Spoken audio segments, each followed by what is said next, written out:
Welcome back to the channel, guys. My name is Gene Edwards. You are watching Lubed for March the 31st, 2023. Happy Friday to all of you out there. Wow. I'm still stewing over last night's game. That was just something that I wasn't expecting. And for Stewart to get his shutout against a game like that and being peppered as the way he was, yeah, that was good. That was really, really good. So now the question is, can the Edmonton Oilers hold on to this, or can they improve on this, or will they fall back? They have a more favorable schedule. However, having a more favorable schedule this year has not exactly paid dividends to the Oilers, as they lost to the Blue Jackets and already lost to the Mighty Ducks once. Or not Mighty Ducks. I keep saying Mighty Ducks. The Ducks. So we'll see what happens. But Anaheim is coming into this game. They are not going to qualify for this year's playoffs with a record of 23, 42, and 10, 56 points. That's another question, too. Will former Edmonton Oilers coach Dallas Eakins keep his job in Anaheim after it's all done and said this season? I'm thinking they will, because they are in a rebuild process, and there's only so much you can do when you're in a rebuild process. As far as the Edmonton Oilers go, total opposite end of the spectrum. Currently second place in the Pacific with a record of 44, 23, and 9 for 97 points. They have clinched a playoff berth. Question is, where will they finish? And I will be asking you guys that a little bit later for my Twitter poll. That's going to be interesting to see. The Oilers have got to definitely embrace their strength of schedule, as they got the Ducks twice and they got the Sharks twice coming up. So they got to grab it. They got to take it while they can. As far as the line combinations go, this was updated by Tony Brar yesterday, and it's pretty much not really much of a change, as you got Nuge with McDavid and Hyman, Evander Kane with Leon Draisaitl on Yamamoto, Warren Fogels with Nick Bjugstad and Matthias Janmark, Klim Kostin with Devon Shore and Derek Ryan. When it comes to your D pairing, no change at all. Nurse with CC, Matthias Ekholm is with Evan Bouchard, and Brett Kulik will be with Vinny Desharnais. So I think that's the horses that Woodcroft is probably going to go with going into the playoffs. The question I have is, he going to give Jack Campbell another go before the playoffs start, just to see if he can try to get something going, try to get some confidence going. I don't know. Right now, every 2 point is so valuable, because I think he is trying to aim to win that Pacific Division title, and who knows, potentially play the Calgary Flames if they sneak in there in that second wild card spot, or first wild. Well, I think they would need the first wild card spot, but who knows? It could possibly happen.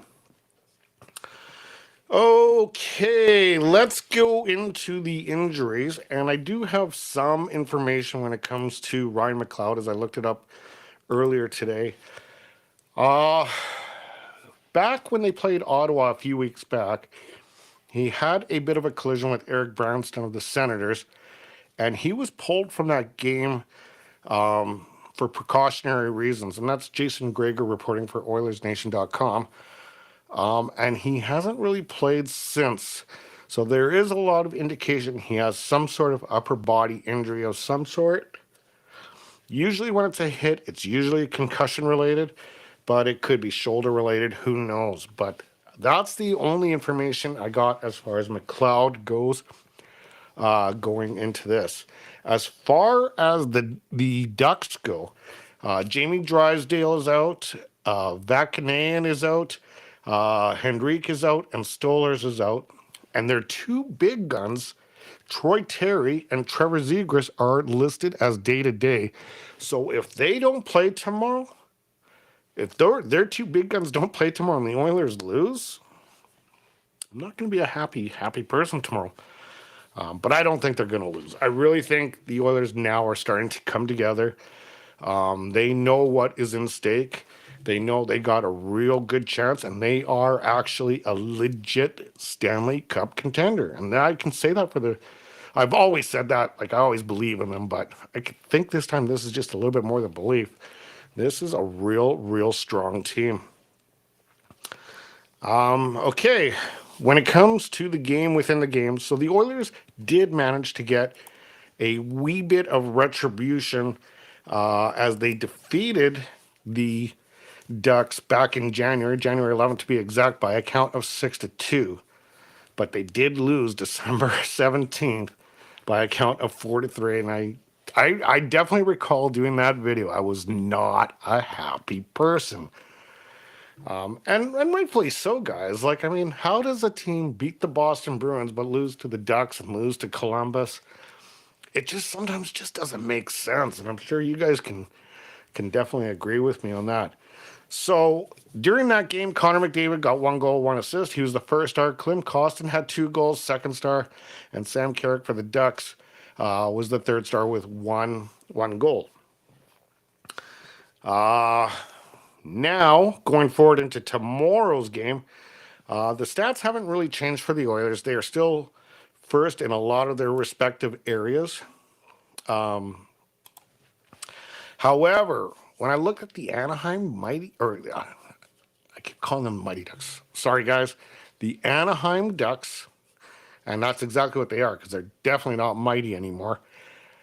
They are brutal. Their best stat is 27th overall in the league. That's their best. So all their stats are 27th to 32nd overall. Like, nothing good is going on with this team. And that makes me question, will Dallas Eakins still be coaching that team going into next year? I mean, I understand you're rebuilding, but when your best stat is 27th overall, that really has to raise some eyebrows about your coaching staff and how they are progressing forward with that team. Okay, let's dive into the Twitter question for tonight, or for this week, as I'm going to ask you guys, with Seattle falling back, where will the Edmonton Oilers finish in this 3-horse race between the Knights and Kings? Will they win the Pacific Division? Will they get second in the Pacific Division? Or will they get third in the Pacific Division? So feel free to vote at Gene Edwards at LUBED Hockey. I definitely want to see some results this time. And we'll go from there. I like to do these once a week, these Twitter poll questions. I'm also, once again, looking into the Sportsnet hockey pool that will commence right away here. I just got to see how that all works out, but it'll be a private one. I will give you guys the passcode on this channel if it works out. And I actually am thinking of growing this little portion of face out for my playoff beard as the playoffs commence and move forward. All right, guys. I'll be looking forward to tomorrow night. I think the worst part about tomorrow night is this is such an should be such an easy win that if they lose, it's going to be very disappointing. If they win, it's going to be, yeah, they won. So that's the thing. There's only one bad result that could, or the bad result could happen, could make me very upset, and that's them losing to the Ducks, where they should not lose at all.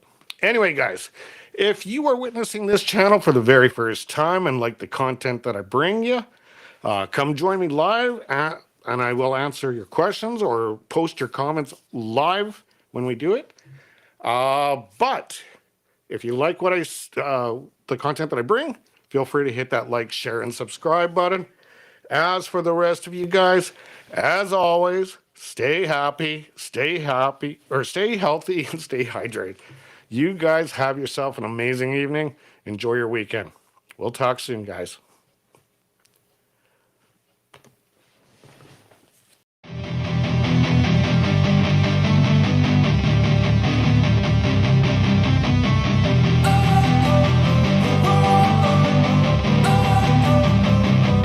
Don't want wanna sleep in, cause I got something to prove. I gotta take what I hate and finally make a move. I think of you and all the shit you don't do. Well, I'ma make hella sure that I don't become you.